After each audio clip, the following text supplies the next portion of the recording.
Hablamos con Edgar Dávila Soto, sus inicios en el mundo de la fotografía, así como su visión de la arquitectura desde el ojo de un fotoperiodista, la creación de su blog, el valor del arte en la actualidad y también charlamos sobre cómo fue el desarrollo de su documental en Argentina. 3A se especializa en hacer pérgolas de aluminio maderado y espacios ideales para compartir. Visita su showroom en Tumbaco para diseñar el tuyo. Gracias 3A por patrocinar este episodio. Gracias Edgar por recibirnos y bienvenido. Estoy contento de conversar contigo de nuevo. Gracias. Nos gusta comenzar con una presentación. Para la gente que no te conoce, ¿cómo te presentas, Edgar? Bueno, gracias a Eslabón Z. Me parece un trabajo súper importante lo que están haciendo, en el sentido en el que hay que resguardar mucho el tema de lo que se está produciendo actualmente, ¿no? Sí. Tanto como en la arquitectura, como en el arte, como en las partes del diseño gráfico y la gráfica, también la visualidad.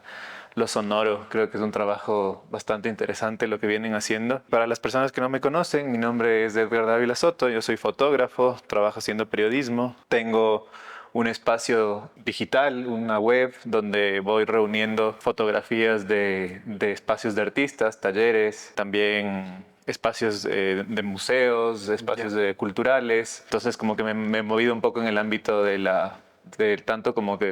tanto de la fotografía como en la parte cultural. Chévere, Edgar. Me gustó mucho lo que dijiste de esto de... Realmente no le había visto desde esa perspectiva de tratar de rescatar el pasado, lo que se ha estado haciendo. Y qué mejor que este lugar en el que estamos para recordarnos la importancia que tiene el trabajo que se ha venido haciendo, ¿no? ¿Dónde estamos, Edgar? Bueno, ahora estamos en una de las salas del Museo Nacional, exactamente en la parte prehispánica, en las sociedades originarias, donde se cuenta un poco la historia de qué venía pasando en el desarrollo tanto de América del Sur ¿Ya? como en nuestro país. Entonces es súper interesante. El museo tiene varias salas. Empieza con una sala de conceptos transversales, donde se cuentan las temáticas actuales, la problemática actual. Y a partir de esta sala se va contando un poco más cronológicamente cómo es nuestra historia, ¿no? Entonces va la parte colonial, republicana, moderno y contemporáneo. Y en el segundo piso hay espacio para salas temporales, donde actualmente hay una exposición de Luis A. Martínez que se llama Paisajes y está curada por Martín Jaramillo. Lindazo, Edgar. Me encanta y me gustaría invitarles a todos a que visiten el MUNA porque la exposición de acá abajo es increíble, me gusta mucho. O sea, es como un resumen de la historia de acá. Terminamos con pintores un poco más modernos y arriba la exposición temporal siempre tiene temáticas diferentes. He venido a la que cerraron recién, también estuve la del feminismo. ¿Cómo se llamaba la del feminismo? Diversidad en la Diversidad, sí.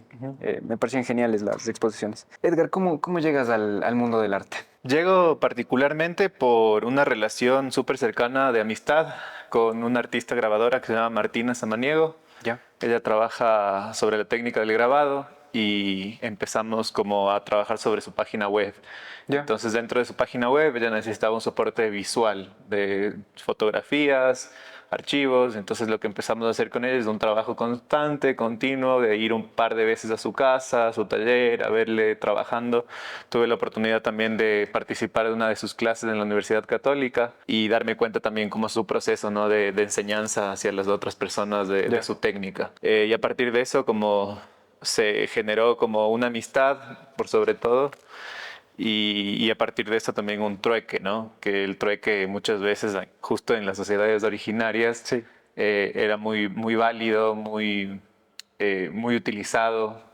Y es un pacto, ¿no? Es un pacto súper sentido de ambas partes, en las que las dos partes están conformes de ese trabajo. Exacto. Me parece más lindo porque es como que tú le das el valor a tu trabajo y al de alguien más, ¿no? Sí. Porque en la sociedad actual realmente lo que le da valor es la moneda y es como un valor monetario que no le pones tú y a veces te sientes inconforme, ¿no? Pero creo que con el trueque pasa algo más lindo, ¿verdad? Sí, completamente. Creo que con el trueque no sé, es como que es una experiencia completa, ¿no? Con el tema del pago monetario es súper necesario, siempre va a existir. Estamos en una sociedad en la que nos obliga a estos procesos, Sí. que claro, que en un comienzo este proyecto era así como muy de pacto, ¿no? De un pacto entre amigos y tal, pero claro, con el pasar del tiempo ya se fue como monetizando de cierta manera, Ya. como diciendo, bueno, tus fotos cuánto cuestan, mi obra cuesta tanto, hagamos un trueque que también a veces se puede decir que es muy justo, ¿no? Sí. Verlo desde Sí, esa sí, sí. perspectiva también. exacto, porque bueno, el artista también tiene que comer, ¿no? Exactamente. Oye, y bueno, me dices que así llegas como a involucrarte en el medio del arte, pero ¿dónde nace el amor por el arte? ¿Es Yo más creo que hay atrás? una cercanía, ajá, Ya. particular entre la arquitectura, que es una de las ramas que me ha marcado en toda mi vida por haber estado muy cerca de la arquitectura desde muy pequeño. Mis papás son arquitectos y trabajan mucho con interiorismo, con creación de espacios, y tanto mi papá como mi mamá trabajan en diferentes ramas de la arquitectura, pero los dos están ahí como complementándose. Mi padre está en oficina, en temas de administrativos, en temas que muchas veces creo que los arquitectos eso es lo que no les gusta. Y mi mamá muy práctica, ¿no? Muy de campo, muy de estar con las personas que trabajan De en obra. obra. Ajá. Genial. Entonces, Y me parece que desde ahí también vas rompiendo un poquito ese esquema cliché feo de que el hombre en la obra, la mujer en las labores de oficina, ¿no? sí, toda la vida. Yo siento que este tema del género para mí ha sido una cosa que se ha derribado desde muy pequeño, porque siento que el poder que tiene una mujer en el campo, y también como, bueno, he vivido cerca de también esta relación de ver a mi madre quizás buscando estos medios para también que ser aceptada, ¿no? En esta sociedad en la que la mujer estaba relegada o vista también como que no tiene la fuerza. Quizás yo justamente es ahí donde encuentro esto de que no tiene la fuerza para ejercer estos cargos, y es mentira, o sea, es inválido.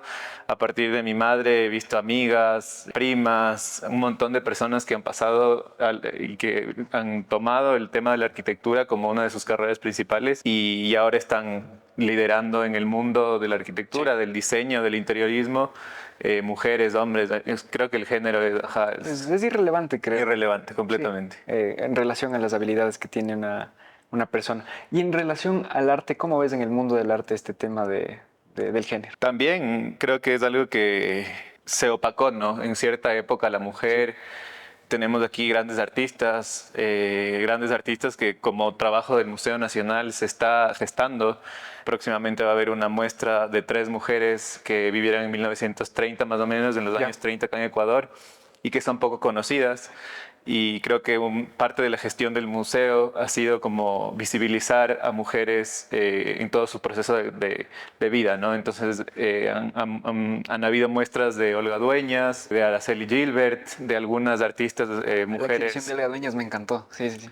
Es muy buena. Ella trabaja mucho con el arte cinético, con el movimiento, con la música clásica, que es una de las cosas que también conecta mucho con el arte plástico, ¿no? La música, y estar Sí. totalmente conectado con esa relación. Me encanta porque es casi como una especie de arte que roza el diseño gráfico, no sé, es Sí.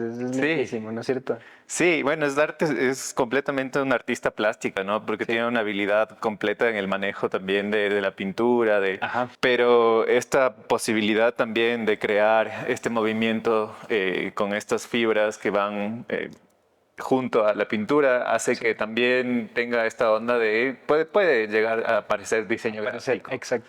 Y a lo Clásica, que ¿no? ahora nosotros queremos, ajá, como llegar, ¿no? Eso es lo interesante, que este artista hace muchos años y ha trabajado una visualidad súper contemporánea. Sí. Entonces, conecta mucho, ¿no? Con la gente que viene al museo. También personalmente siento una atracción muy grande por su trabajo. He tenido la suerte de conversar con ella, de también saber cuáles son sus búsquedas, cuáles son sus gustos, cuáles son sus prácticas. Y lo poco que he hablado con ella, siento que es una persona súper íntegra, súper formada para lo que quiere hacer. Entonces es muy lindo esa relación. Edgar, ¿nunca se te pasó por la cabeza estudiar artes?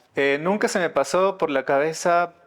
Quizás tenga que hacerlo. Es como que es algo un campo que está ahí todo el tiempo todavía abierto. Sí. No siento que me puedo limitar también a solamente comunicar. Creo que es súper importante para comunicar saber mucho. Sí. Entonces, cada vez que hay algo para poder actualizarme en información, en historia, trato de estar, ¿no? Presente. Entonces, posiblemente no estudié arte, pero casi siempre estoy ahí como que buscando las formas como para llegar a tener algo como muy conciso, a tener algo que tenga información. Creo que el periodismo es algo que te sirve mucho de eso, ¿no? Como que tener las herramientas para poder comunicar Y un en periodista este creo que caso. tiene que saber y leer de todo, o sea, no creo que... Exactamente, sí, sí, bueno, o sea, hay formas, ¿no? Hay periodistas que se especializan en ciertas cosas, que es una de las cosas que a mí me gusta, como no tampoco ser muy todólogo, porque eso te abre un campo en el que después no sabes de dónde agarrarte. Claro. En mi caso, siempre ha estado como muy relacionado a la fotografía, a la arquitectura, al arte, entonces creo que va por ahí. Ajá. Lindazo, Edgar. Y con respecto a la foto, ¿dónde aprendes foto o en qué punto de tu vida te empieza como a llamar la atención la fotografía? Fotografía estudié acá en la universidad con un fotoperiodista que, claro, lo que te enseñaba era mucho la técnica. Ya. Como él trabajaba en el diario Hoy, me acuerdo, hace mucho tiempo, trabajó en el comercio, trabajó en otros medios. Y después, cuando viajé a Buenos Aires a estudiar cine, ahí conocí a un fotógrafo que trabajaba en una revista que se llama Plot. Y esta revista es una revista súper reconocida así en Argentina. Y bueno, y le escribí y le dije, oye, me encanta tu foto, me gusta cómo manejas el espacio, la luz. ¿Él era de arquitectura, fotógrafo? Él era un fotógrafo de arquitectura y tenía una escuela Ya. en Buenos Aires que se llama Agua, y la escuela la trabajaba él muy personalmente, entonces era un aprender uno a uno, ¿no? Entonces era muy lindo Ya. porque llegabas a su casa, te servía un mate, te servía un té, lo que quieras, y te ponías a conversar con él mucho, ¿no? Entonces su modo de enseñanza era muy de conversar, de decirte, a ver, si estás parado en este lugar, ¿qué harías? Ya. ¿Por qué no? ¿Por qué sí? Y de salir mucho a caminar por la calle y de también perder este miedo un poco a estar en la calle y poner tu cámara. Y claro, y él tenía unas técnicas súper interesantes que era como nunca cierres el ojo, por ejemplo. O sea, como si estás haciendo la foto, tu ojo siempre debe estar abierto para si cualquier cosa que pasa alrededor, tú puedes reaccionar ese rato. Entonces, tiene estas como cosas súper O sea, para interesantes. reencuadrar. Ah, lindo concepto. Sí, no, o sea, si estás haciendo foto en la calle tienes que estar con los sentidos súper presentes. Claro. Y bueno, y en particular en unas ciudades tan grandes así como Buenos Aires, que es como que pasan un montón de cosas a la vez, que también, o sea, tienes un poco más de seguridad a veces. Claro, te enseñaba estas técnicas, estos tips así que son súper útiles. Y luego una parte como súper digital también, que es Ya. como que tener el archivo y trabajarlo detalladamente el archivo y también, bueno, él tenía esta técnica de juntar, ¿no? Fotos, o sea, era como, como hacías una toma, luego hacías otra toma, como teniendo en cuenta la luz, que no te varíe la luz, teniendo en cuenta que no te varíe mucho el plano. Y luego en Photoshop juntabas todo esto y tenías panorámicas, tenías Perfectamente fotos expuestas. perfectamente expuestas. También me enseñó el HDR, que bueno, ahora las cámaras ya creo que también Ah, tienen sí, esta automático. posibilidad de hacerlo automáticamente, pero él me enseñó a hacerlo manualmente. Entonces, Claro. dos fotos en dos exposiciones, luego juntarlas y luego trabajarlas así como la luz, el color en los espacios que tú exactamente quieras. Entonces, si tú ves las fotos de él, van a tener como este sentido como mucho más, te diría que es como técnico, ¿no? De estar ahí parado y de revisarlo y de verlo bien y de trabajar mucho con la luz, que eso es lo interesante de la fotografía. Sí. Oye, ahora que me doy cuenta, ya hemos conversado antes, ¿no? Pero ahora que me doy cuenta, tal vez viene de ahí también esta inquietud que tienes por el collage, por montar una fotografía u otra. Más o menos viene por ahí, ¿crees? El trabajo que hice en Cosmópolis, que nació en pandemia hace 3 años, viene por una necesidad también como de reabrir archivos, ¿no? Ya. Que si bien es cierto como el uso del digital y de la computadora es una facilidad que me permitió como este tema de unir y componer a través de varios archivos. Creo que el collage y el trabajo más que el collage, porque el collage es una técnica súper análoga y manual y también que está pasando ahora en el digital, pero es una técnica de sobreponer ideas y sobreponer imágenes para tener un mensaje. Darle un Lo mío es como sentido más en todo. como modular, ¿no? Como este tema de crear modular para hacer patrones, para hacer fotos infinitas, para también tener esta idea de la fractalización, de hacer como fractales. Entonces, más que como creo que es una necesidad de poder revisar los archivos, reabrir, reutilizar y crear composiciones a través de eso. Lindazo, Edgar. Edgar, no me quiero salir mucho del esquema. Tú estudias comunicación en la internacional, ¿verdad?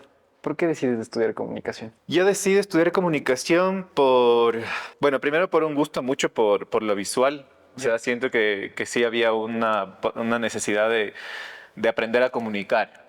O sea, creo que no todo el mundo tiene el don de poder comunicar. Y ciertamente el periodismo no es que se centra tanto ahí, pero la comunicación en general, como lo que engloba el periodismo, sí tiene esto de darte las herramientas para que tú puedas comunicar. Entonces creo que nace de ahí. Y luego ya en la experiencia de trabajo en la universidad me di cuenta que el contacto con la cámara, o sea, era el típico que siempre te decían como, a ver, tú sabes hacer cámara, ¿me entiendes? Y era como, no sé, pero bueno, o sea, me voy a poner a hacer porque creo que tengo esa afinidad con la cámara. Entonces ahí, bueno, me compré mi primera cámara, estuve haciendo fotos y claro, hacía fotos así súper como, igual muy documentales, muy como muy de arquitectura, muy de paisaje, muy una fotografía que claro, que para quizás en un comienzo para aprender a comunicar estaba muy bien. Entonces, también estudié periodismo porque siento que tiene una fortaleza muy grande que es como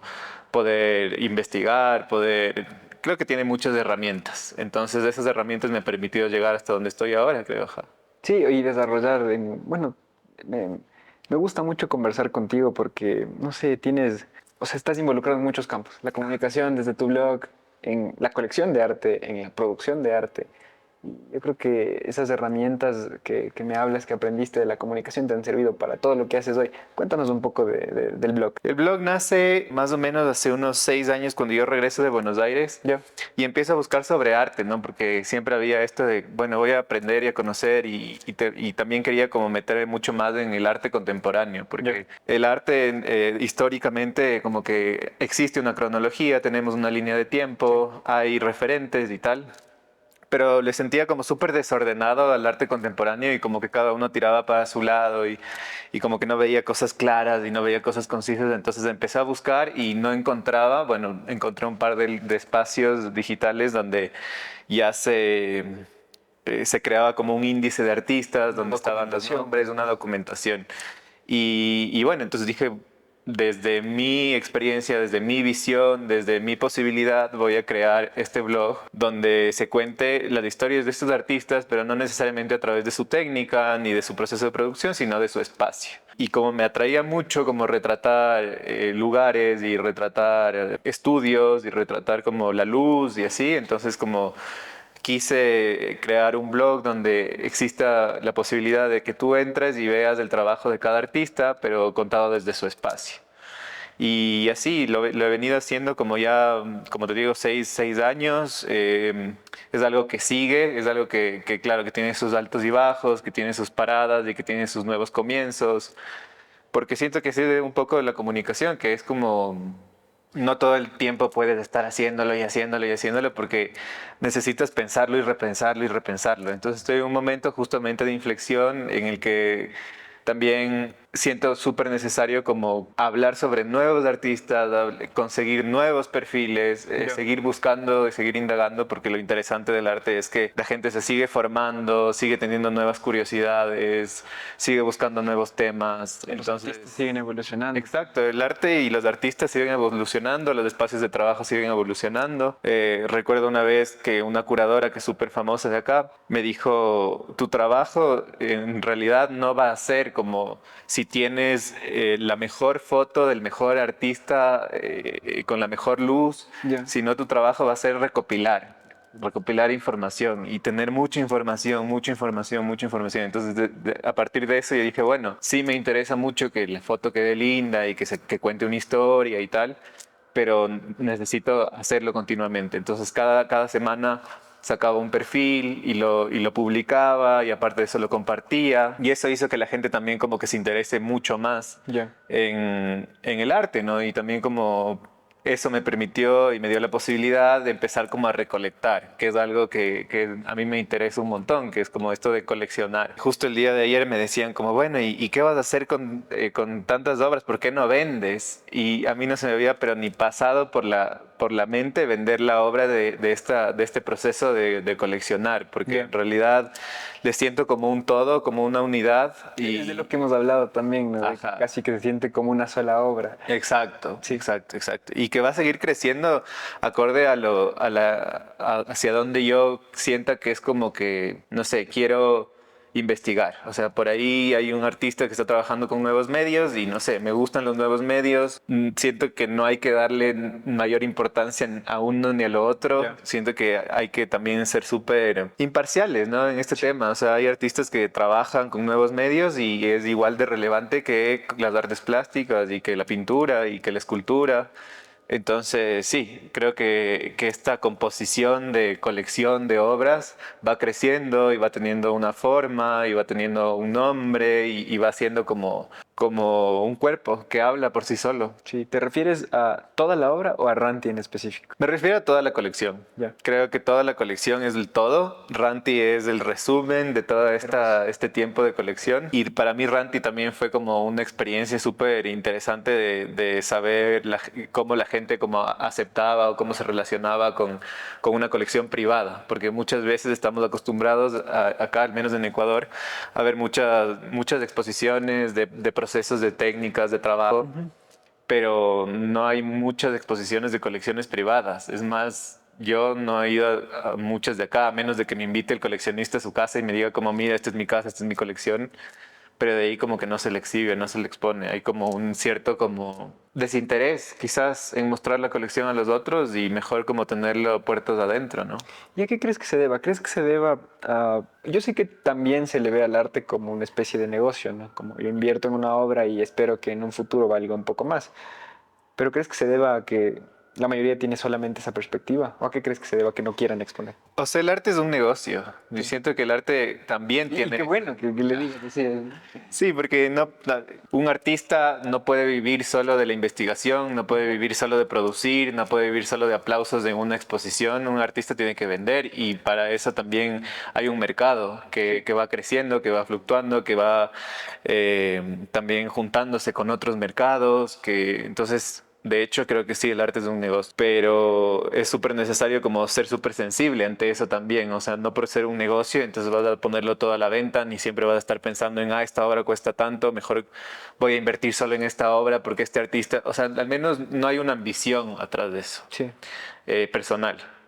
Posiblemente muchos coleccionistas sí tengan estos hilos de saber por qué caminos ir para que su colección vaya creciendo y vaya teniendo como una mejor aceptación en el mercado. Yo creo que tanto en el mercado local como en el extranjero, el arte sigue subiendo, ¿no? Y sigue moviéndose y todo el tiempo es un ente que está en crecimiento, es súper así como... Es un mercado, o sea, es un mercado que tiene todos los factores de mercado y por ese mismo hecho siento que hay que ser muy sensible también hacia eso. Sí, y con esto de la sensibilidad nos referimos, creo, a también compartir ese arte que tienes, que vas coleccionando, mostrarle a otras personas, más que como por figurar o eso, sino por, por compartir, creo que sería la palabra, no sé, si es que tienes algo bonito deberías como que... debería ser de Siento que todos. es como una especie de crear conversación. Exacto. ¿Entiendes? Es como esta última exposición que se llamó Ranti, que estuvo curada por un equipo de aquí del Museo Nacional. Tuve la suerte de poder conocer a la persona que está encargada de la reserva del Museo Nacional, que se llama Adriana Díaz, y ella escribió fue a mi casa. Estuvimos una tarde hermosa y ella vio todas las obras y ella seleccionó y dijo, a ver, esta también. También estuvieron dos personas del equipo de museografía de aquí del Museo Nacional, Diego Chiriboga y Micaela Ponce en mi casa. Y también fue como que esa relación de esto sí, esto no va, esto funciona, esto no. Y también estuvo la persona encargada de Buenaventura, que se llama Ana López, y ella estaba en mi puesto que estoy aquí ahora. Y Ana, claro, ella es como la parte gráfica, ¿no? La parte Ya. visual. Entonces también estuvo dentro de esta selección una propuesta gráfica. Y con este equipazo tuve la posibilidad de abrir mi colección al público y poder crear conversación y poder decir, a ver, esta obra, ¿qué te gusta? ¿Qué no? ¿Por qué sí? Entonces había como esta relación de también como, no sé, como generar. Creo que a partir del arte podemos generar un montón de cosas, no solamente enfocarnos en el mercado, que sí es súper necesario, pero también como poder generar otras cosas, conversación, relaciones, amistad, y también como darte cuenta de un montón de factores, ¿no? O sea, dentro de eso también, así como hay toda la parte bonita, también hay cosas que dices como, ah, mira qué interesante, eso es algo que no me gustaría hacer, o que no me gustaría hacerlo, o que no me gustaría que pase con otros artistas, o sea, cosas así. Y la idea un poco es que Ranti siga, continúe mostrándose en otros lados. Ajá, mi ideal sería como poderme ir a Guayaquil a una galería, irme a Cuenca a otra galería, irme a Ibarra, irme a Loja, irme cubrir un poco todo el país para que también no sea tan centralizado, ¿no? Esto de que claro, en Quito Solo pasan un Quito. montón de cosas, y en Guayaquil también, y en Cuenca también, pero sí, como un poco abrir un poco más al público porque todo el mundo tiene la posibilidad y debería tener la posibilidad de ver esta colección. Sí, y el arte debería ser democrático, ¿no? Debería Completamente. ser para todos. Completamente. Y creo que eso es lo que a través del arte se quiere lograr, ¿no? Decir un montón de cosas a través de una imagen, de una escultura, de una pintura, pero para democratizar, o sea, para que sea más... Exacto, claro, yo creo que el artista no piensa eso solo para este segmento que puede pagar la obra de arte, sino más bien el mensaje. Me imagino que cuando creas ese mensaje lo estás pensando para que lo vea la mayor cantidad de personas.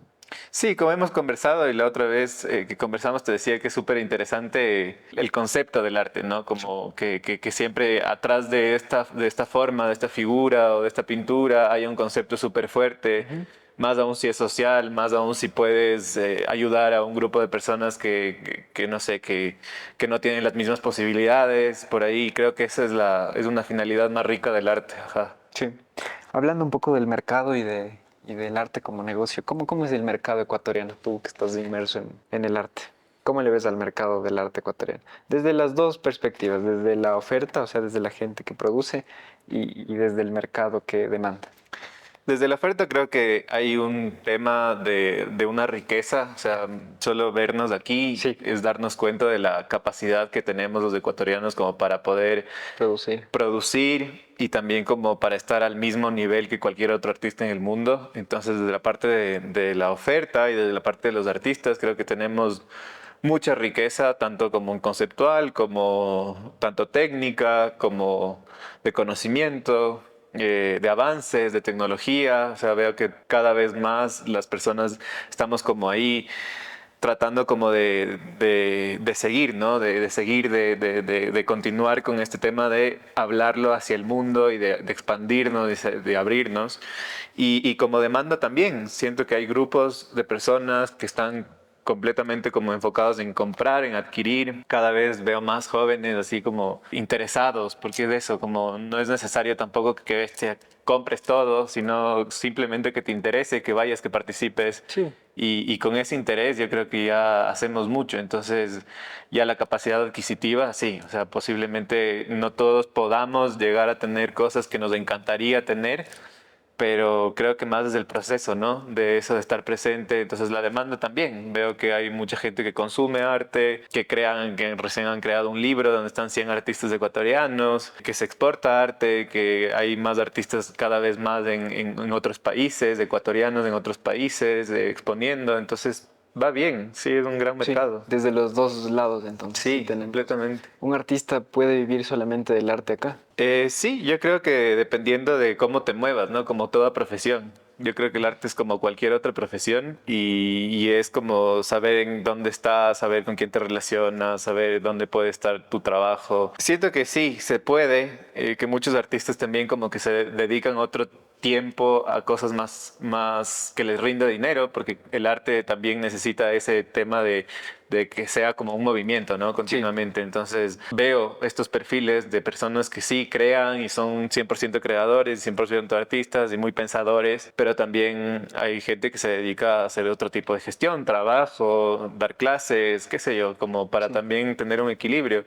Y claro, hay artistas que se dedican 100% a hacer arte y que también es súper válido, ¿no? Y que, bueno, uno no sabe tampoco como en qué condición quiera cada uno vivir, pero... Sí, no. O sea, creo Ajá. que va mucho también con las expectativas económicas que tú mismo te hagas, ¿no? Porque no sé si es que tal vez desde el arte se pueda vivir, como te explico, con cosas excesivamente costosas o comprándote un... O sea, obviamente tienes que, creo que ser real, en qué nivel económico te podría dar aquí el arte en el Ecuador y vivir de eso, ¿no? Así es. Sí, o sea, eso me parece genial. ¿Qué habilidades crees que necesita un artista para comunicar o para ser exitoso acá? Como habilidad principal eso, saber comunicar lo que quiere decir. O sea, Ya. como creo que una de las grandes habilidades de los artistas dentro de la carrera de arte, no sé si pase eso en las mallas curriculares de este país, pero sí debería ser como mucho cómo presentar tu trabajo, ¿no? Cómo Ya. crear tu portafolio, cómo conectarte con personas que estén en el medio, en el circuito del arte y no quedarse, o sea, como una de las cosas es como porque ¿de qué te sirve crear y tener todo dentro de tu estudio y para ti? Y que sí, seguramente hay artistas que hacen eso y que tienen otras búsquedas, ¿no? O sea, puede ser que sea algo mucho más íntimo, mucho más familiar, mucho más cercano, que quieran hacer, que estén en otras búsquedas. Exacto, alguien que le tenga el arte solo como un desfogue podría ser válido también, ¿no? Y que acumule su arte o regale su arte, o sea, claro, ese sería como un perfil. Oye, y ahorita que me pongo a pensar, me parecería interesante ver a alguien que esté dentro de la academia del arte, ¿no? O sea, no sé, alguien que de artes, o algún profesor que sepa cómo está estructurada la malla. Porque sí, como tú dices, me parece importante que saber si es que se enseñan ese tipo de cosas, ¿no? O sea, en la escuela de arte, el hecho de comunicar, el hecho de cómo vender, cómo, no sé, tema de patentes, ese tipo de cuestiones. No sé si es que se enseñan, ¿no? O que se enseñará en... No estoy seguro, creo que igual como buena carrera así de arte, seguramente está muy enfocada a la técnica, Exacto. a la historia, a saber el concepto, a saber cómo... Pero hasta relaciones públicas creo que es súper necesario, porque finalmente somos seres sociales y estamos Sí. en contacto todo el tiempo, entonces sí sería muy lindo como que las personas sepan como este tema de que no solamente siendo artista y siendo buen artista vas a tener la posibilidad de ser como un gran artista, sino como, no sé, yo veo porque he visto como perfiles, ¿no? De, así como de artistas del que vos dices como, ah, pero mira cómo, dónde estaba esta persona, mira qué hacía. Mira qué hacía para que otras personas conozcan, en dónde se relacionaba, que muchas personas que vean esto van a decir como es súper elitista también, ¿no? Sí. O sea, porque va a decir como, ah, bueno, pero cómo se manejan para llegar a eso es también una estrategia. Y no puede dejar de ser una estrategia también eso. O sea, si tú quieres estar en un lugar en el que valoren tu arte, en el que se le pongan unos precios que son reales, o sea, tienes que ir y manejarte hacia ese lado. Y si no, y si tu arte es mucho más social, más conceptual, más de trabajo en equipo, más de trabajo para compartir con la gente, también creo que es súper válido. Creo que ese ya es el camino de cada uno. Sí, sí, sí, me parece válido cualquiera de los dos caminos. El que se vuelve tanto un artista más comercial, o sea, no creo que se debería satanizar tampoco, ¿no? El que añora querer salir en una revista o el que... pues está bien. Al contrario, yo creo que el que añora querer salir en una revista es porque sabe que eso le va a traer mejores cosas por ahí. Ajá. Sí, sino que eso te digo, a veces como que se sataniza y Sí. están esos calificativos de que, ah, no, tú eres un artista comercial o tú eres un arquitecto comercial o eres un diseñador comercial. Y no, no deberíamos, o sea, creo que todos deberíamos apuntar a eso, ¿no? Sí, completamente. Igual creo que es como invalidar el trabajo del otro. Exacto. Como, porque hace Y desde esto? un mal Sí. argumento. O sea, Exacto, es un argumento súper vacío. Entonces creo que es súper respetable cualquier posición y postura y posibilidad también como para hacer lo que uno, buscar los objetivos que uno quiere. sí, sí, sí, tienes toda la razón. Edgar, ¿tienes algún punto de o sea, un punto de inflexión que hayas sentido tú en tu carrera? O sea, no sé, tal vez cuando te publicaron en alguna revista o cuando hiciste alguna exhibición importante, algo que te acuerdes. Yo creo que como fotógrafo, todas las exhibiciones que he hecho como cuentan un poco Ya. qué es lo que hago, cuál es mi búsqueda, cuál es mi técnica. Como punto de inflexión, creo que también ha sido estudiar cine, ajá, porque te muestra una forma distinta de contar la historia, ¿no? O sea, es un trabajo que va mucho más sentido que la foto en el sentido justamente del tiempo que te toma hacer Sí. por ahí un corto documental o una película. También como que me enseñó a trabajar en equipo, o sea, la fotografía sales tú con tu cámara y estás ahí y puedes hacerlo solito y Sí. que no debería ser así también, que deberías tener a una persona que sea tu editor, que te diga como que esta fotografía sí, esta fotografía no. Pero sí siento que estudiar cine me hizo un poco abrir la mente de otras cosas que tenía acá, como el tema de la investigación, del periodismo, de cómo investigar, de qué decir, de qué no.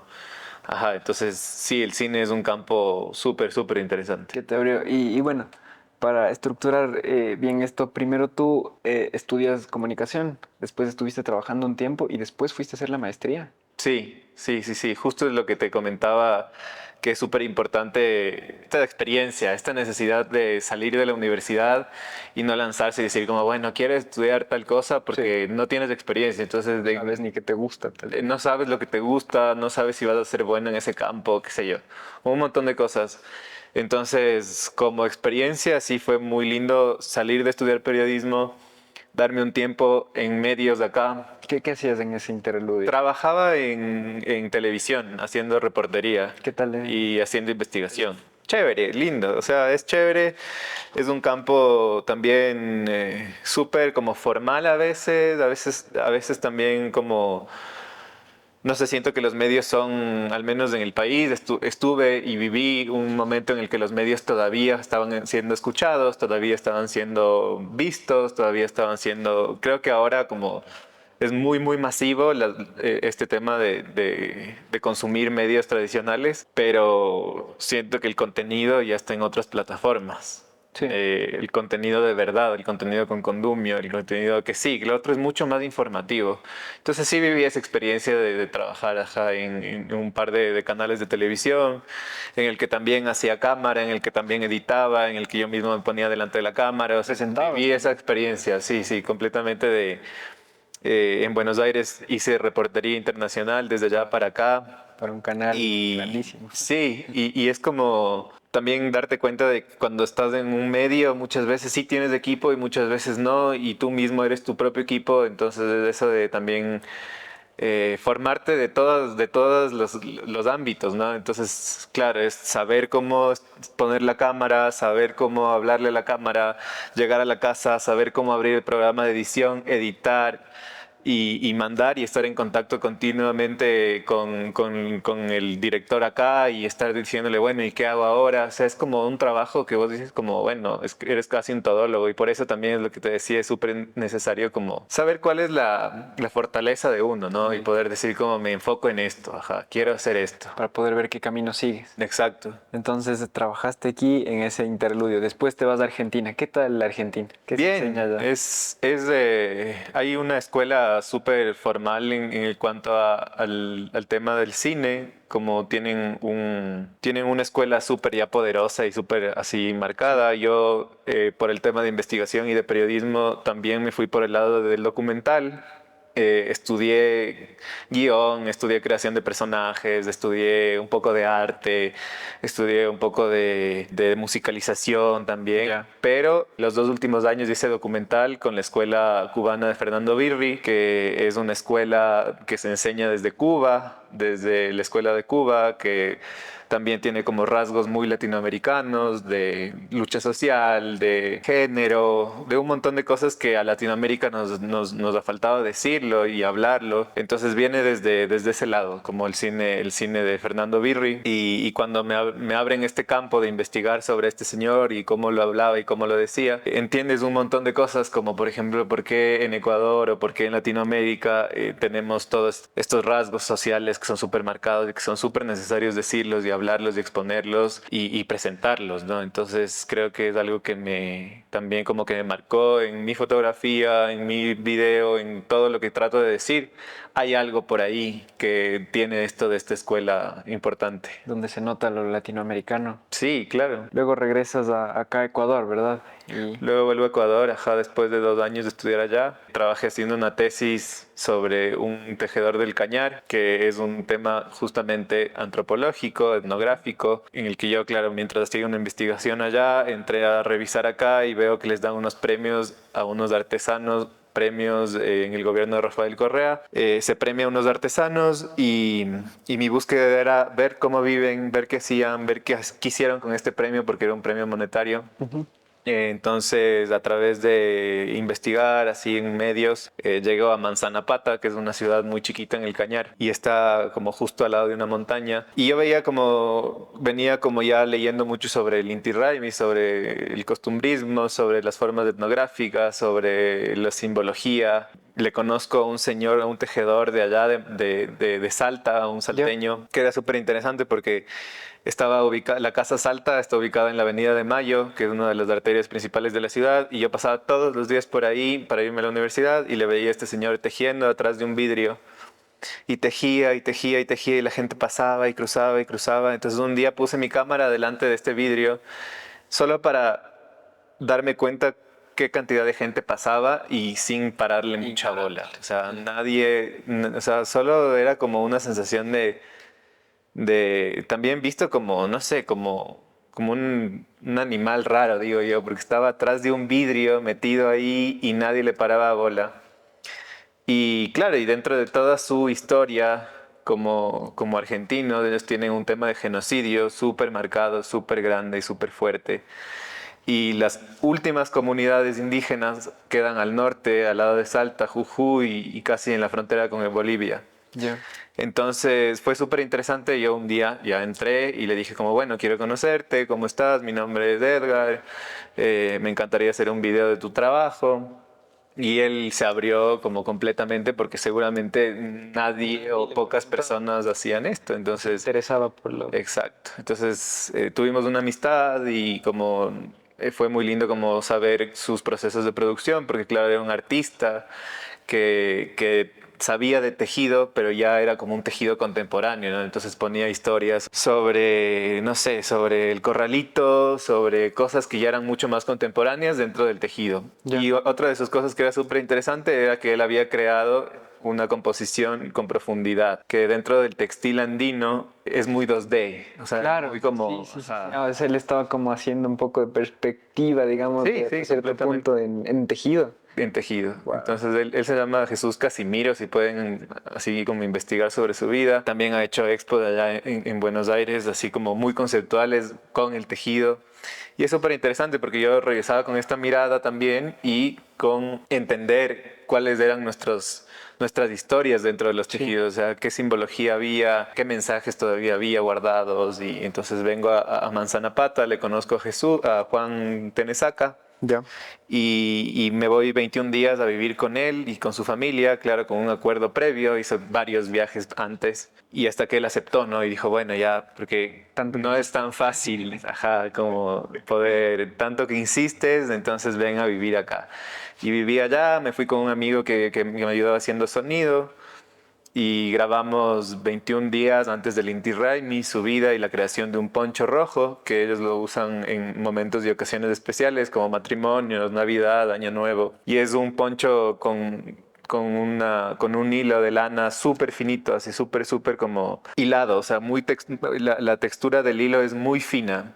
Ya. Entonces ahí es lo que, claro, él me contaba, ¿no? Mucha dificultad también. Sí, o sea, en realidad había noches de frío donde los hilos no se tejían porque estaba tan frío y tan congelado que los hilos no tejían. Entonces esa noche, por ejemplo, no grabábamos y nos íbamos a estar con su familia y a conversar un poco más sobre la montaña, sobre un montón de cosas que él tenía, ¿no? Como tenía un montón de cosas que también le habían pasado como experiencia de vida, que había vivido en esta ciudad, luego sus hijos se fueron a vivir a Estados Unidos.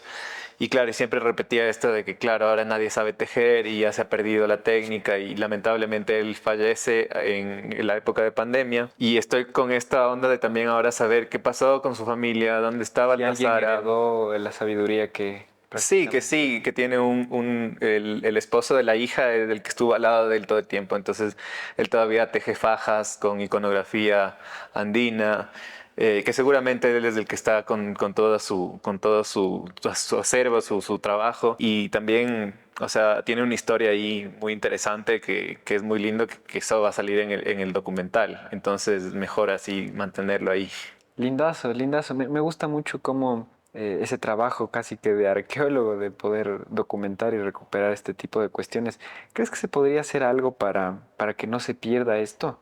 No sé, o sea, como se me ocurre mezclar un poco de, o hacer una especies de colaboraciones con artesanos, entre diseñadores y artesanos para que no se pierdan estas técnicas? ¿O qué se te ocurre a ti para que...? Yo creo que esa es una de los poderes que se ha logrado en países como México, como Brasil, como Colombia, que es como ver la fortaleza y ver el poderío de lo que se tiene en las comunidades ancestrales, o sea, darse cuenta de la capacidad que tienen las comunidades ancestrales para crear. Y dentro de esta creación, entonces tú ves como una técnica impresionante, Sí. un trabajo detrás muy lindo, entonces juntar como nuevas tecnologías o nuevos saberes con artesanía local es de hecho una de las formas en las que otros países están mostrando su cultura, sus tradiciones al mundo.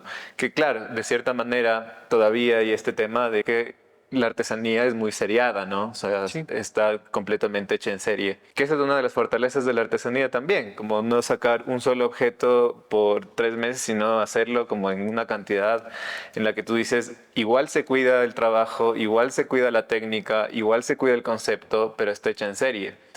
Y sí, yo siento que hay muchos artistas que Han tomado han esta tomado idea, sí. o regresan a ver, o sus ojos regresan a ver a estas técnicas y dicen como, bueno, o sea, quiero aprender de eso, quiero aprender y hacer mi proceso a través de un trabajo que ya lleva haciendo años, siglos o no sé, o sea, es como el tema del textil andino, es un lienzo donde se dicen cosas hace siglos. Y si te vas a Perú, si encuentras estos museos así etnográficos textiles, encuentras historias, encuentras Sí. cantos, encuentras un montón de cosas dentro de estas telas, que eso es súper lindo. Sí, o sea, me parece que se podría hacer mucho colaborando entre el diseño y la artesanía. O sea, yo creo que los diseñadores o los arquitectos y los artistas también deberíamos como ver un poco hacia el pasado, hacia la cerámica. Yo creo que sí se ha hecho, ¿no? En parte este trabajo, pero sí deberíamos como que ver un poco más para que no se pierdan ese tipo de técnicas como las que estás documentando. ¿Cuándo sale el documental? El documental Un Corte sale en diciembre. Ya. Se va a exponer en Roma. Es una invitación de la Casa Argentina en Roma Ya. que recibimos con una amiga artista que se llama Paula Arias. Ella se va a Roma, hace toda esta gestión de tener el contacto y me invita a mí a ser parte de esta exposición colaborativa en la que se une como tanto como artesanía, ecosistema, diversidad. Ya. Y son como dos de los mensajes que ahora son para mí súper fuertes, ¿no? Tanto ecosistema como modo de vida, como espacio donde estamos como confluyendo, Sí. como diversidad y como potencia, como saberes. Entonces creo que esas dos cosas hacen que vaya a ser una muestra súper potente. Paula ha trabajado con artesanos de Imbabura en la representación de sus pinturas, que es algo maravilloso porque ella pinta y luego se va a Imbabura y le dice, a ver, quiero que me ayudes en un telar haciendo esta representación. Y ellos con su visión, con su mirada, con su técnica, representan la obra de ella.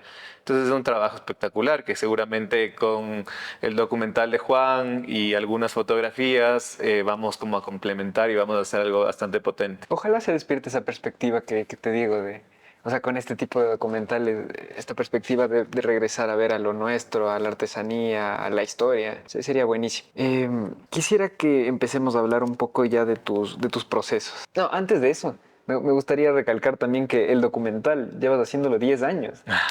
Sí, no tanto como haciéndolo y con el Sí. proyecto abierto, sino como Desarrollando. revisando, viendo y así como que el tema de la postproducción ha sido un trabajo que quizás por lo que no me especialicé en postproducción no he podido como cerrar. Pero cada vez que tú vas viendo y vas como revisando el contenido, yo siento que le voy cambiando cositas Ya. y va mutando y va como... Tengo igual quizás el tema de la preproducción, quizás haya sido como que grabé demasiado, ¿me entiendes? Porque claro, son Ya. 21 días de todos los días de estar al menos con 1 o 2 tomas. Entonces en el contenido también hay mucho. ¿Y de Y eso, cuánto debe durar el documental? en realidad ahora dura como 6 minutos, de 6 a 10 Wow. desde ajá. Pero qué trabajo tan poderoso de síntesis debe ser reducir 21 días a 2 tomas diarias más o menos en promedio. a 6 minutos, o sea. Sí, y te digo que quizás más tomas diarias. O sea, es como, por eso es el trabajo también, igual de escuchar, ¿no? Volver a escuchar las entrevistas Qué cosa es importante. Y estructurar. y estructurar. O sea, siempre, esa es la parte para mí más compleja del documental, porque o te vas hacia un lado que es muy etnográfico, muy social, muy antropológico, o te vas al otro lado que en cambio solo dices habla sobre la técnica o sobre el poncho, o sobre... Entonces tienes que tener como un equilibrio ahí, o sea, y para eso es horas de estar frente al computador, revisando, viendo, y después la musicalización, y después del color, y después, entonces sí, es como un tema de un trabajo que me ha tomado tiempo, y que lo digo como podría haber hecho mucho más rápido, pero quizás hubiera salido algo que no tiene tanto contenido como lo que va a ser. Y es que hay que también ponerle ese cuidado al detalle porque nos va a representar en Roma también. Sí, completamente. Y representa la vida de un personaje. Y es como, eso es una responsabilidad mucho más grande porque no se puede sacar cualquier cosa. Es un personaje que tuvo una historia súper fuerte, una ciudad en la que le veían como un taita, en la que la gente le respetaba, en el que otras personas no tanto. Entonces sí tienes como que este tema de qué es lo que se va a hablar de él. O me enfoco mucho en la técnica de cómo se crea un poncho, o también hablo un poco sobre su vida, ¿no? Sobre cuáles eran sus búsquedas. Sí. Él había viajado a Estados Unidos y la gente se tomaba fotos con él. O sea, hay una parte que en la entrevista me dice ¿En serio? como... Ajá, claro, eran personas que eran vistas como en una sociedad completamente diferente a la de ellos, la gente se tomaba fotos con ellos. Por la apariencia. Por su apariencia, Sí, por sí, sus sí. tradiciones, por su modo de ser, así como quizás hasta se ha visto como, yo digo, ¿no? Cuando te vas a otro país y ves un indígena de otro país, te llama la atención absolutamente todo, porque es como, no sé, a mí me pareció súper interesante conocer a las personas que están en el Caribe colombiano, en Santa Marta exactamente, en esta playa que se llama Tayrona. Ya. Que es una reserva natural, que luego leyendo y investigando un poco, ellos le llaman el corazón del mundo, ¿no? Entonces ellos se visten con unas túnicas blancas de algodón y que todo el tiempo están fresquitos y pasan así como en una comunidad. Entonces, claro, tienes como estos mensajes que tú dices como y estas sociedades que están completamente relegadas o apartadas o que son cada vez menos vistas o menos habladas, hay que darles voz. Y eso es un poco de lo que dice el documental, ¿no? Darles voz a este personaje para así comunicar al mundo su trabajo, su hacer, su sabiduría, su conocimiento. Me parece genial tu proyecto. Bueno, antes de pasar a la parte de los procesos, sí me gustaría hablar un poco sobre tu opinión, más que nada. Hablábamos de la artesanía. ¿En qué punto crees que la artesanía se convierte en arte?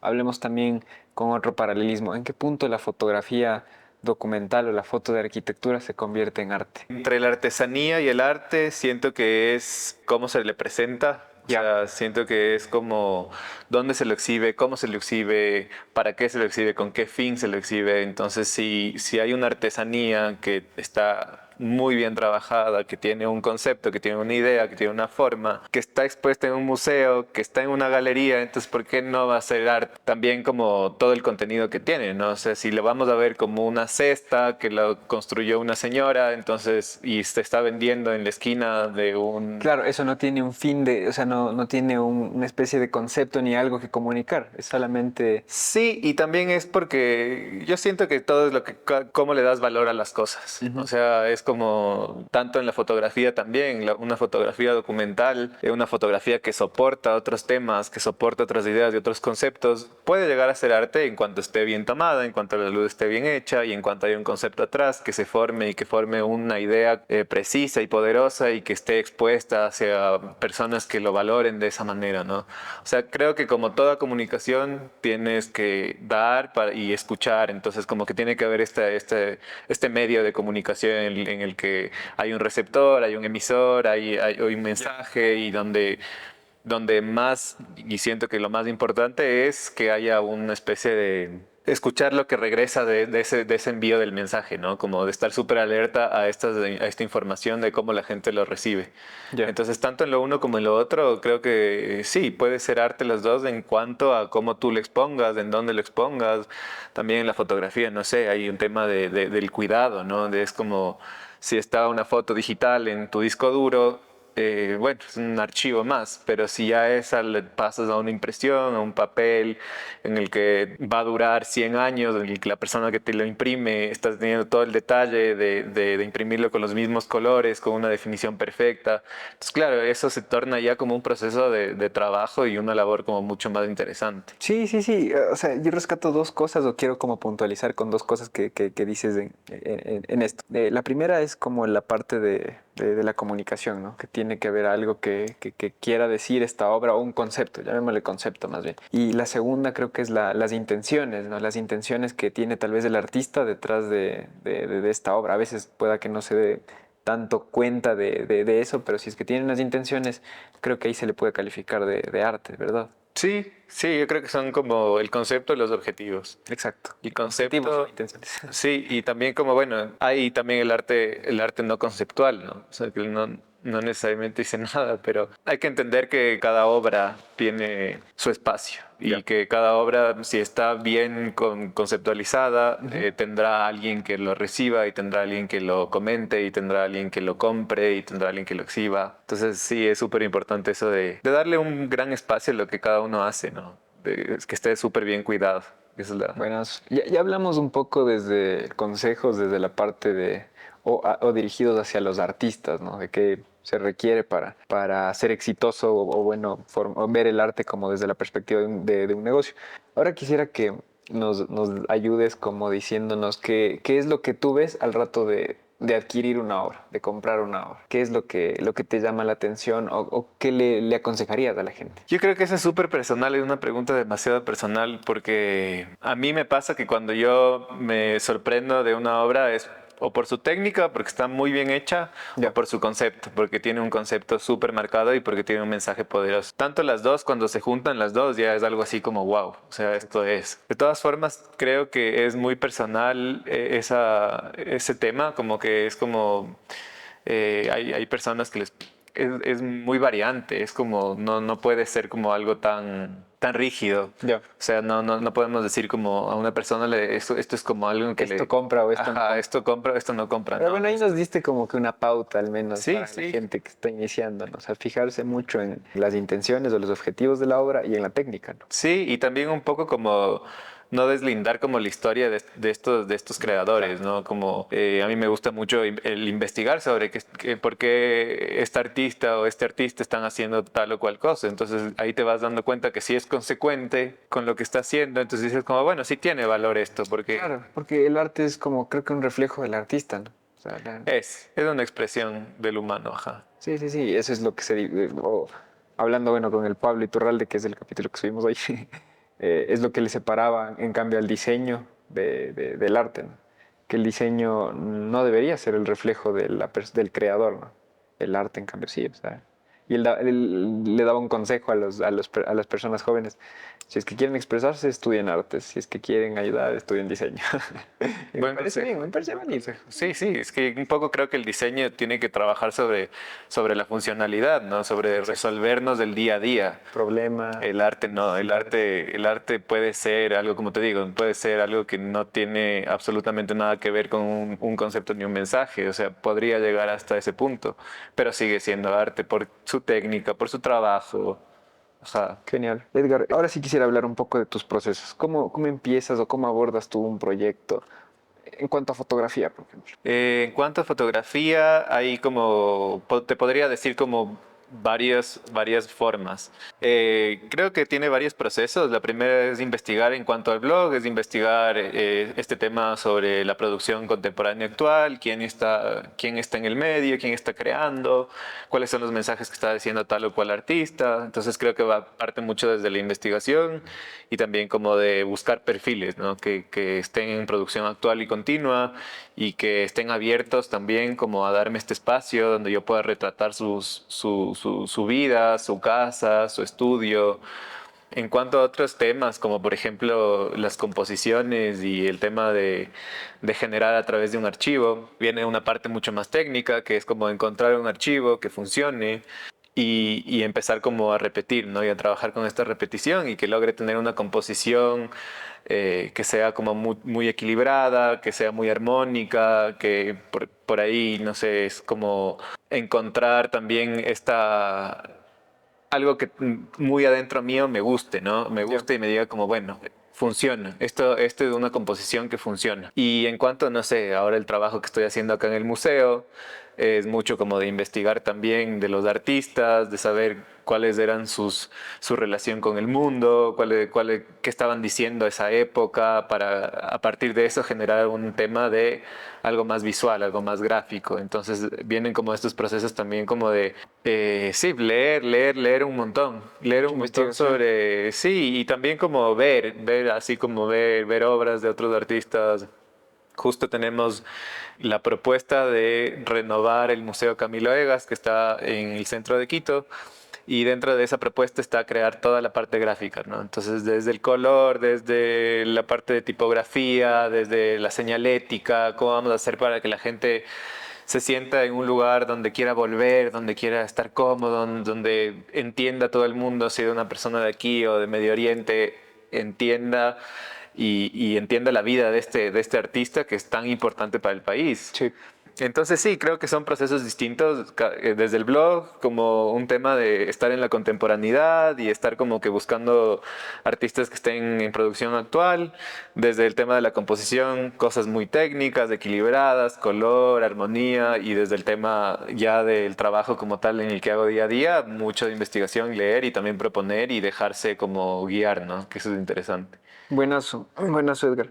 ¿Tienes tal vez algún aprendizaje que, no sé, le quieras decir a los artistas jóvenes que estén empezando o que te dirías a ti mismo cuando empezabas? Sí, como alejarnos mucho de la crítica, Ya. como hacerlo porque sabemos y está en lo más profundo de un creador como tener una verdad. O sea, para cada creador siento que existe una verdad y creo que hay que confiar en esa verdad y no tanto como estar escuchando lo que dicen los otros, viendo lo que dicen los otros, ser mejor que el otro. O sea, esas cosas yo siento que es algo que nos van haciendo más para abajo en vez de ayudarnos, ¿no? Entonces, como consejo de vida, lo que yo les diría a los otros creadores es que sean auténticos, así como también otra de las palabras que conversamos, como esa autenticidad en cuanto a darse cuenta de que lo que uno está haciendo y de que esa verdad es la realidad en la que uno se quiere un poco relacionar con los otros, ¿no? Entonces, como eso y sí, como todo el tiempo consumir como cosas valiosas, buscar, como no todo está en el internet, es como que toca buscar en otros medios y también hay un montón de archivos y bibliotecas y cosas que están completamente ahora ya subutilizadas y que muchas veces yo he visto en cajas, ya como bibliotecas enteras en cajas, porque ya la gente, bueno, uno porque no hay el acceso de mantenerlas y otros porque la gente tampoco ya lo está consumiendo, porque cuando necesitas algo vas al internet y se te salen miles de páginas y tú crees también esa verdad. Entonces, como de estar muy pilas ahí en ver qué es lo que uno quiere consumir, ajá, y consumirlo de buena manera y también como crear a partir de eso, como consejo, como buscarse una técnica, buscarse una verdad, buscarse una forma, buscarse una idea, un concepto, creo que es mucho Sí, lo que les diría. pero no apegarse tampoco a eso, o sea, hablo de ser intransigentes y decir como esta verdad es la absoluta, sino más bien Claro, no, jamás. siempre estar abierto, creo que Y siempre evolucionar, ¿no? Porque para mí una verdad de hace 5 años ya no es la misma verdad de ahora. me Ajá. pasa a mí total. Entonces estar evolucionando y también como ser críticos con uno mismo es bueno. O sea, estar ahí, decir como, ¿cómo pude hacer esto? Así como, no me gusta. O sea, no, siento que hay también un tema de que no puede siempre estar bien lo que tú haces. O sea, es como hay que ser críticos con uno mismo y dentro de ser críticos yo creo que salen todas estas cosas que van mejorando, ¿no? La calidad de nuestro trabajo. Oye, hablaste un poquito sobre no escuchar muchas veces esas opiniones de afuera. ¿Cómo te tomas a ti? O no sé si has tenido algo de hate por ahí. Obvio que sí. Sí, sí, ¿en serio? Claro, o sea, yo siempre creo que ahí va a haber una envidia, ¿me entiendes? O sea, la envidia está presente, el ego está presente, Sí. las esferas de poder están presentes. O sea, que a mí me ha pasado que me dicen como, no, claro, eso que haces en digital, hueva, cualquiera podría hacer. O sea, ¿En serio? sí, obvio. Obvio, y es como que cuando recibes de eso también es como dices como, ah, bueno, entonces por algo están hablando, ¿me entiendes? O sea, hay algo aquí que hace que la gente hable y que hace que la gente esté presente y que vea tu trabajo y que lo esté diciendo. Entonces sí, como me ha pasado, pero lo que trataba de hacer es como un poco irme hacia adentro en ese sentido, como escucharme yo mismo, confiar en lo que sé, confiar en lo que creo que está bien.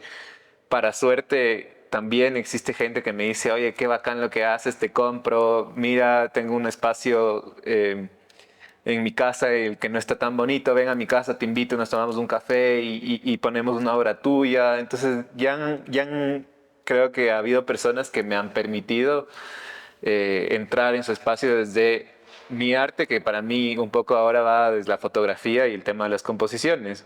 Y la confianza que ahora tengo acá, ¿no? También un poco me responde a que no todo lo que estoy haciendo es malo o que quizás mis modos de poder desarrollar estas técnicas, estos mensajes, estos conceptos no están tan mal. Entonces creo que eso me ha servido un montón. Que creo que el hate también te ayuda para seguir, ¿no? Es un Sí. motorcito.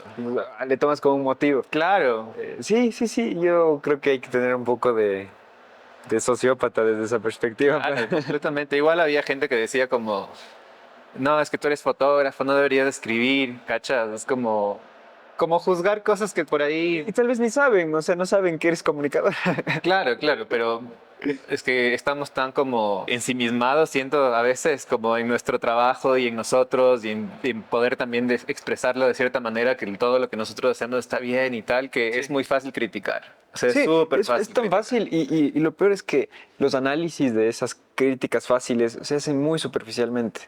Muy superficialmente, o sea, solamente con, no sé, un pantallazo de Pinterest o un Reel y realmente no se detienen a leer la descripción o a investigar un poco sobre el proyecto o tu trayectoria. Como... Es que lamentablemente ahora la gente ya no lee. Y eso es una de las cosas que me he dado cuenta hasta en las publicaciones donde el texto es súper corto y donde es como, oye, ¿y dónde es? Y es como, pero está ahí, o sea, solo lee, ¿me entiendes? Y la gente ya absolutamente no lee, ni las letras chiquitas, o sea, ya no existe este tema de tener esta conexión con la lectura. Y eso sí nos hace seres más visuales y por algo estratégicamente los artistas visuales nos vamos por las artes gráficas o por los nuevos medios, porque la gente está ávida de consumir cosas rápidas Sí. y cosas así súper fáciles, que Sí. eso también hace que todo sea muy vacío a veces. Y bueno, de eso también hablamos en la otra conversación, ¿no? En el hecho de que yo consideraba que tú eres una especie de como reciclador de arte o algo así, como un artista sostenible, te quería llamar, porque tú creas también a partir de cosas que se podrían considerar como vanas o no tan buenas y empiezas como a crear desde esa perspectiva y me parece lindísimo, ¿no? Sí, yo creo que está en la posibilidad, ¿no? O sea, habíamos hablado ese día que está casi todo creado, o sea, como que hay muchas cosas creadas como para seguir produciendo y pensar que solo la producción es válida. Entonces, tanto la producción como el reciclar, como el reutilizar, como el buscar, porque dentro de este tema de reciclar, reutilizar y buscar están muchos factores, ¿no? De que eso funcione, de que sea equilibrado, de que sea armónico, de que exista una posibilidad de comunicar, de que haya un mensaje atrás de este archivo, como que no está porque sí, también, o sea, como que sí hay un tema de reciclar y de reusar, pero también hay una necesidad de decir algo. Sí, exacto, de comunicar. ¿Tienes algún sueño? Creo que muchos sueños, entre esos seguir generando la colección. Ese es uno de los sueños, no desmembrarla, no venderla. Ya. Hay uno de las reacciones después de Ranty fue eso, ¿no? Como, estabas mostrando ya para vender. Como, no, o sea, como estaba mostrando para compartir. Ya. Y eso quiero que quede súper claro, que mi idea de coleccionismo es como mantener, preservar, cuidar una época del tiempo que para mí es súper linda, que es la contemporaneidad, la época en la que me tocó vivir. Entonces, ¿por qué no podría preservar algo que se está creando a partir de mi tiempo, de mi época, de mi espacialidad, de mi cercanía igual con las otras personas? Entonces, como seguir coleccionando para mí es un sueño y para eso como necesito seguir teniendo la posibilidad de que mis ojos, de cuidar mis ojos, mi cámara, mi cuerpo, como para poder seguir produciendo desde ahí. Y de ahí otro sueño siempre va a ser viajar, porque siempre que viajo produzco, tengo estos archivos como para seguir haciendo estas composiciones. Como eso, que el documental se ruede por todo el mundo, que pueda llegar a muchos lados desde la vista antropológica hasta la vista también hasta la ficción. O sea, yo siento que hay muchos consumidores de cine que no solamente ven cine ficción, sino que también le dan mucha importancia al documental. Entonces, ojalá eso siga funcionando y también hacer que Espacio Pueblo también siga funcionando, que la gente vaya a responderse sus propios cuestionamientos a través del arte, despertarte en una casa en la que puedas ver arte, comunicarte con los otros a través del arte, disfrutar del campo, de la naturaleza, sanarte con este tema. Hay un montón de investigación en el que dice que tanto la naturaleza como el arte juntos es un boom de sanación.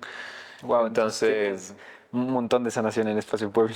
o sea, sí, un poco a eso estoy enfocado, ¿no? Como a que la gente vaya y se responda también cosas que no se cuestionan nunca. O sea, que es como en el día a día, en el estar todo el tiempo metidos en un sistema en el que vas a trabajar, en el que vas a tu casa y como que todo el tiempo es muy veloz, muy rápido, como darte un descanso y poder respirar aire puro, estar en medio de la naturaleza, tener contacto con animales, disfrutar de ver una colección ecuatoriana 100% creada acá.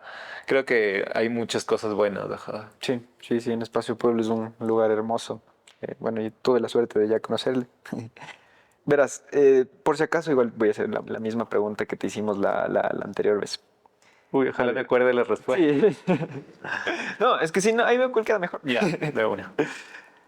A ver, tenemos una dinámica acá en el programa en el que al invitado anterior le hacemos perdón, el invitado anterior plantea una pregunta para el siguiente invitado, sin saber quién es, teniendo en cuenta que va a ser alguien de arte, de diseño, de arquitectura, de esas temáticas. Y realmente ni siquiera les describimos al Mate Granja ni a la Daniela, pero el invitado que hizo la pregunta anterior a esta fue José Fernando Gómez de Natura Futura, arquitecto de Babahoyo. Y la pregunta de él era puntualmente, ¿por qué crees que a la gente de este medio se le dificulta trabajar con el medio público, con la burocracia, con el gobierno? ¿O a qué crees que le tengan miedo de trabajar con el gobierno? Son miedos, ¿no? Son miedos súper personales, también experiencias. Creo que vienen, si has tenido una experiencia mala en medio público, seguramente va a decir, ni loco vuelvo allá. Pero creo que también hay un tema de muchos procesos, o sea, que te baja un poco el tema de la creatividad. O sea, tienes que estar tanto en el tema creativo como en el tema de los procesos, de los informes y de las entregas. Pero creo que es súper relativo. O sea, creo que hay personas capaces de estar en un medio público, como en un medio privado, como crear a partir del gobierno, como crear a partir de la autonomía. O sea, siento que es muy relativo y creo que hay que desarrollar muchos skills para poder estar en un lugar en el que te sientas confortable, creando como entregando informes. O sea, creo que es algo así como muy de una experiencia también y también yo siento que siempre en todo hay un crecimiento, ¿no? Entonces, tanto como en trabajar en un espacio autónomo, privado, o trabajar solo, como lo hice tantos años personalmente, es hermoso trabajar solo, o sea, despertarte en un lugar, tener tu oficina, freelancear, ponerte tú los horarios, es hermoso. Pero también hay otras cosas que dices como, bueno, qué solitario me sentía, ¿no? O sea, cuánto he creado a partir de la soledad. Y también es como no dejarte ayudar, ¿entiendes? Es como que acá hay un equipo de trabajo que todo el tiempo está pensando en cosas para que salgan y para que funcionen. Y la obra se debe ver diferente, ¿no? Y la obra se ve diferente. Desde la soledad o desde ahora que estás... Sí, yo creo que por consumir también visualmente cosas que yo digo como quizás no lo hubiera visto solo nunca. Entonces, ajá, es muy bueno eso de hacerlo también porque hay un llamado, ¿no? O sea, yo siento que hay un llamado y en algún momento si te toca estar en un lugar público, en vez de decir como, no, yo me cierro a eso y no quiero vivir esa vida, Mejor como a ver, ¿qué me ofrece ese espacio de trabajo? ¿Qué me va a dar de bueno para mi crecimiento personal? Te entiendo perfecto. Y también está en ese punto en el que a veces generalizamos y satanizamos también a alguna cosa, ¿no? En este caso al gobierno, ¿no? No creo que todas las gestiones sean malas tampoco. Habrá gestiones que salieron mal, ¿no? Pero, por ejemplo, aquí yo veo que se hace una muy buena gestión en el MUNA, ¿no? A pesar de que, bueno, la colección no es totalmente pública, pero se hace una muy buena gestión en la Casa de la Cultura como tal. Sí, posiblemente también en la experiencia de la arquitectura, de Natura Futura, que claro, no es una arquitectura convencional, Ujú. que no es una arquitectura de vivienda social, que no es una arquitectura en la que seguramente se complica un poco, ¿no? O sea, no tenga tanta aceptación, aunque con las cosas que hacen, las cosas que producen, la gente se da cuenta de que es algo necesario. Ellos están Exacto. transformando Sí, la sí, arquitectura y sí, eso es tienes interesante. toda la razón y justamente una de las preocupaciones y por qué surgía la pregunta es porque José Fernando quiere trabajar con el sector público y me dice que está teniendo acercamientos porque le preocupó mucho, no sé si viste que en Guayaquil lanzaron unas, me parece que el municipio, un plan vivienda, no sé qué, son como 5.000 casas hechas de cemento horribles, todo hormigón, control C, control V, y él era preocupado, o sea, ¿qué le estamos haciendo a Guayaquil? Dice, o sea, tal vez no tenga cura después de ese Guayaquil. Entonces él le preocupó mucho eso y dijo, bueno, hay que trabajar en el sector público y está tratando de involucrarse un poco con eso. Qué bien eso, porque seguramente esa es la manera. Sí. O sea, muchas veces decimos no al sector público y que Ay, siga siendo exacto. igual. Entonces, ¿por qué no nos Entonces, involucramos? exacto, exacto. Y como dato, la otra vez leí y una de los barrios más peligrosos se llama Plan Vivienda. Entonces, seguramente fue porque alguna época hicieron un plan de vivienda y esto se convirtió en un lugar invivible porque debe ser todo tan igual, debe ser todo tan que no debe ser nada bonito vivir ahí. Entonces, uno de los barrios más peligrosos de Guayaquil se llama Plan Vivienda, algo Debe así. ser una de estas urbanizaciones que están Seguramente. proponiendo. Y eso creo que es lo peor de todo, ¿no? Que entre medio de tanta burocracia ni siquiera se dan cuenta de los errores que ya cometieron y se vuelven a repetir, entonces. Sí, para mí también es un poco la facilidad, ¿no? Sí. O sea, es como, bueno, necesitamos solventar a 5.000 familias, pues hacemos todo igual, Lo que el hacemos todo pueblo pide. rápido. Exacto. Y no se dan cuenta que socialmente están creando problemas súper de fondo, ¿no? Sí, sí, sí, sí. Tienes toda la razón. Bueno, este es un cuestionario de respuestas rápidas. Ujú. Más va enfocado a conocerte a ti, un poco a tus gustos, a las cosas que haces en el ocio. ¿Tienes un arquitecto favorito? Álvaro Siza, creo que lo dijimos. Álvaro, sí, sí, Sí. sí, sí, sí, sí. ¿Tienes una obra arquitectónica favorita? Me gusta mucho esto de Tadao, La luz. pero ajá, Niemeyer también, la otra vez estuve viendo archivos y digo como, qué buena propuesta, ¿no? En una ciudad en la que estaba como que esta composición Muy muy brutalista, muy formal, ajá, guay, y todo eso. lanzarte estas curvas y también como dar la posibilidad de volver edificios, obras de arte. Eso es lo que Sí. también hacen Niemeyer y digo como, wow, es muy, muy lindo. Y que se le parece también, hasta cierto punto, no quiero que me crucifiquen los arquitectos aquí, un poco a la obra de Álvaro Siza, no mucho a buscar esta de la plástica, que las obras parezcan como esculturas, a eso, ¿no? Veo que ahí se parecen mucho esas dos, arquitecto y obra que acabas de proponer. ¿Tienes un objeto favorito? Bastantes. Ya. Ujú. Tres, dale. Tres. Mi cámara. Ya. Eh, tengo un regalo de la montaña de Baltasara, que es la esposa de Juan Tenesaca, que es es como, se llama tapu, que se ponen así como en el poncho y Ya. tienen, ajá, y es un regalo súper lindo. Y otro objeto, ¿qué puede ser? Otro objeto así que me conmueva. Eh, Creo que por temas de producción, mi computadora, ¿no? O sea, es algo que Qué está buena. ahí así como todo el tiempo en procesos, o sea, y de creación, y me acompaña a todo lado, y como la cámara un poco. Ya. Mm. Lindos. ¿Tienes algún diseñador favorito? Gráfico, de interiores, industrial.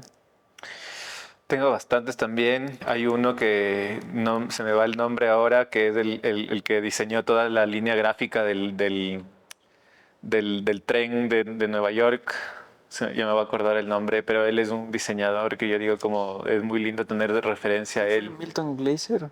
Puede ser, puede ser. Fue Milton Que Glaser. ahora justo está en el CAC, una expo de él, de Justo las portadas. Milton Glaser. Sí, sí, sí, las 50 portadas. Gran diseñador. Gran diseñador, gran Sí. ajá. Creo que él es uno de los que lleva como un poco el diseño gráfico hacia el arte. Y de ahí como diseño local me gusta Orígenes, que un estudio de dos diseñadores súper interesantes que juntan un poco el conocimiento ancestral con el gran diseño Sí. contemporáneo y que nos facilite la vida. Ajá. Me encanta. Ojalá igual podamos ir a conversar. Sí, porque sí, estamos seguro. tratando de generar esa sinergia entre los dos proyectos. Hermoso. Chévere.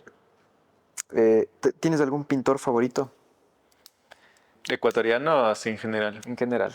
Uf, más difícil todo eso. Bueno, ahora que estaba leyendo un montón de Camilo Egas, siento que es un personaje, ajá, Sí. que es un personaje que claro, que dibuja el indigenismo previo a Guayasamín, previo a Kingman, previo a todo esto, y que también fue muy borrado así en la historia nacional por temas políticos. Tiene un mural en la Feria Mundial en la que exponía una mujer grande, imponiéndose a la industria, al saqueo, y por temas así como súper políticos fue borrado ese mural. Entonces, una de las cosas que estoy queriendo volver a hacer es imprimir la foto de ese mural para ponerla en la casa y un poco tener esta conversación de por qué fue borrada una mujer indígena desnuda sobre todo estos Claro.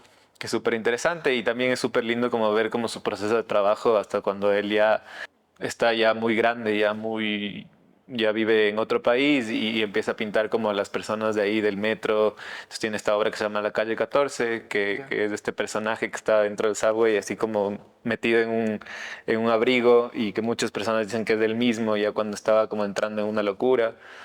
Y después de eso tiene estas obras que ya no tienen forma, que solo son manchas ya como así como muy expresivas, así. Oye, gran recomendación. ¿Esas obras dónde están? Están fuera, ¿verdad?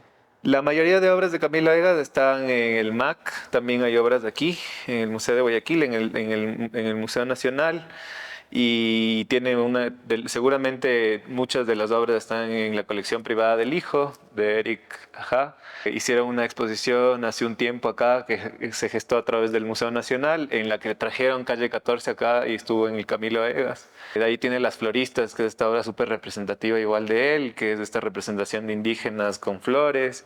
Tiene La Llegada a América, que es también otra de las obras. Pero de la última etapa debe De la última etapa están en el Camilo Egas algunas sí, algunas otras deben estar en sus colecciones privadas.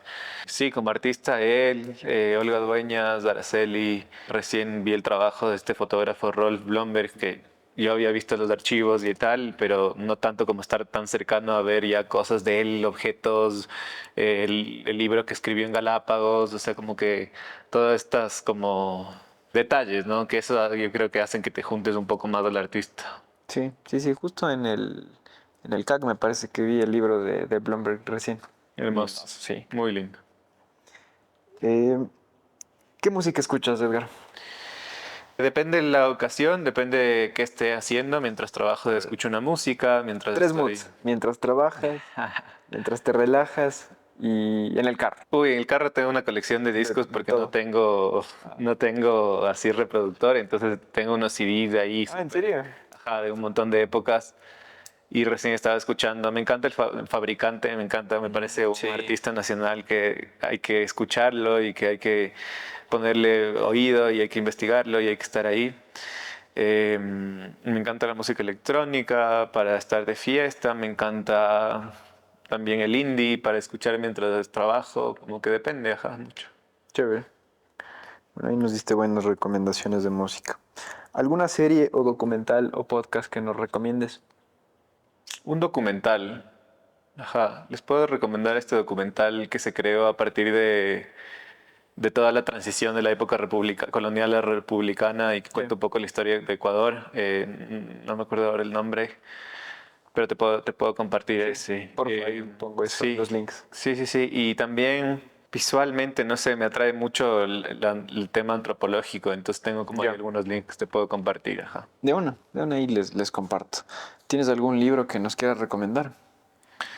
¿Qué has leído? Libro. Me encantan los libros de fotografía y últimamente vi esta serie que se llama Animal de Rolf Blomberg, que es una selección de obras de él, pero en todo su proceso de trabajo. Entonces lo que hicieron era como poner distintas épocas, distintos lugares, una serie curada entre personajes y animales, que está muy linda.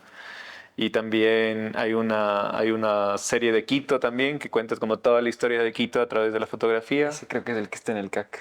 que está muy buena también porque tiene como una historia transversal, no tanto como contada cronológicamente de qué es lo que pasa en Quito, sino como que te va contando desde la visualidad, desde cómo se desarrollan los barrios y son cosas súper lindas también. Ajá. Buenas recomendaciones. Un lugar en Quito para conocer. Espacio Pueblo. Buen lugar, buen lugar. Sí, Espacio Recomendadísimo. Pueblo, pueden entrar a ver las redes sociales. Es un lugar, como ya lo habíamos comentado, un espacio para ver la colección de arte que he venido trabajando durante este tiempo.